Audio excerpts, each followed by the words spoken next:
Hey, welcome to the Daily Drive. My name is Breaux, and we've been spending some time in what is called the Book of Ecclesiastes. It's really just the honest, vulnerable journal of a king named Solomon, who is saying to us in a proactive, preventative way, don't do what I did. In fact, he says, let me give you 5 easy ways to wreck your life. Number 1, let pleasure drive you. Just chase your appetites. Let instant gratification be your life coach. Follow your heart. You be you. Live out your own truth. Let the pursuit of pleasure be your end game. And guaranteed, it will not end well. And then he says, and while you're out there chasing pleasure, go ahead and let success totally consume you. We've been talking about this for a few days, and let me just wrap this up today by saying, none of this means that we are resigned to live mediocre, non-driven, non-passionate, non-ambitious lives. Quite the opposite. The more we know who we are in God's eyes, the more we renew our mind to the truth that we are already accepted, secure, and significant, then we can start to grow and flourish and produce and excel and love and live like never before. And success becomes a byproduct of living a God-centered, other-centered life instead of the self-centered thing that we used to chase. I think it was Patrick Morley I first heard say this. Failure is to succeed at something that really doesn't matter. Failure is to succeed at something that really doesn't matter. I remember when I heard it, it made me personally think, when all is said and done, if your legacy basically consists of a few plaques on the wall, a nice portfolio, and 1,000 lost golf balls, you've missed the point of life. I mean, you worked the image, you looked successful, but you never really lived. You never really loved. You left God out of the picture. You chased an elusive image instead of chasing after God and reflecting the image in which you were made. And I thought to myself, man, I want to succeed at what matters. Don't you? When I was a young dad, I was battling some workaholic tendencies fueled by insecurities. Some 40 years ago, I was prompted by the Holy Spirit one day. I'll never forget it. I can tell you where I was sitting. I was sitting at gate 34 in the St. Louis airport. I was waiting for a TWA flight. That tells you how long ago this was. When did TWA cease to exist?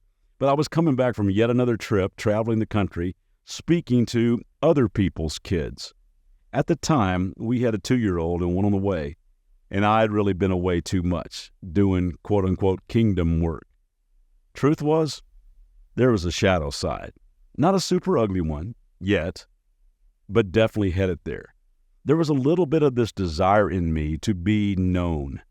There was a shadow side of me that kind of liked seeing my name on promotional pieces, feeling like I was quote-unquote in demand. So I sat there at gate 34 and started praying, search me, O God.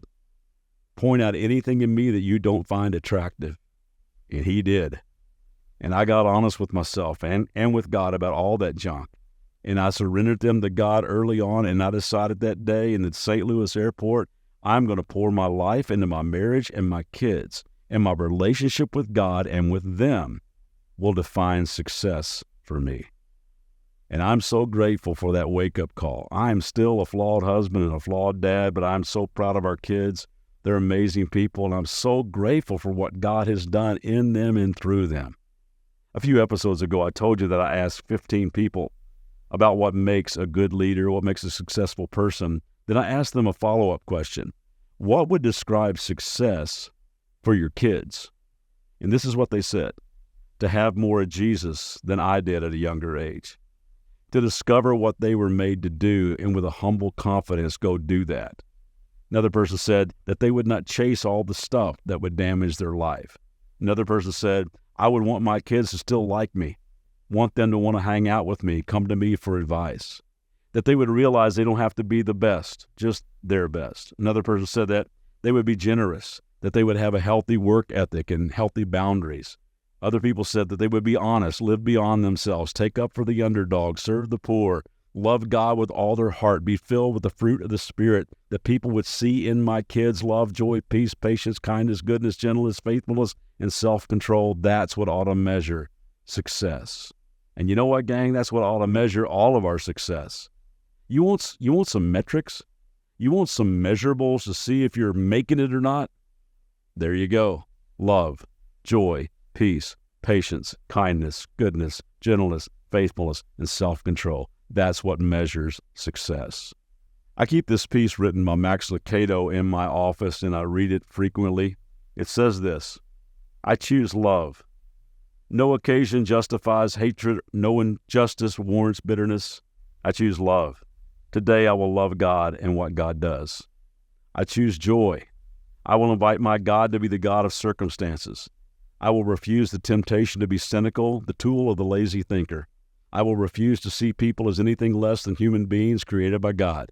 I will refuse to see any problem as anything less than the opportunity to see God. I choose peace. I will live forgiven. I will forgive so that I may live. I choose patience. I will overlook the inconveniences of the world. Rather than complain that the wait is too long, I will thank God for a moment to pray. Instead of clenching my fists at new assignments, I will face them with joy and courage. I choose kindness. I'll be kind to the poor, for they are alone, kind to the rich, for they are afraid, and kind to the unkind, for such is how God has treated me. I choose goodness. I will go without $1 before I take a dishonest one. I will be overlooked before I will boast. I will confess before I accuse. I choose goodness. I choose faithfulness. Today I will keep my promises. My debtors will not regret their trust. My associates will not question my word. My wife will not question my love. And my children will never fear that their father will not come home. I choose gentleness. Nothing is won by force. I choose to be gentle. If I raise my voice, may it only be in praise. If I clench my fist, may it only be in prayer. If I make a demand, may it only be of myself. And I choose self-control. I'm a spiritual being. After this body is dead, my spirit will soar. I refuse to let what will rot rule the eternal. I choose self-control. I will be drunk only by joy. I will be impassioned only by my faith. I will be influenced only by God. I will be taught only by Christ. I choose self-control. Love, joy, peace, patience, kindness, goodness, faithfulness, gentleness, and self-control. To these I commit my day. If I succeed, I will give thanks. If I fail, I will seek His grace. And then when this day is done, I will place my head on my pillow and rest. I'm praying you'll be able to do that at the end of this day. See you back tomorrow.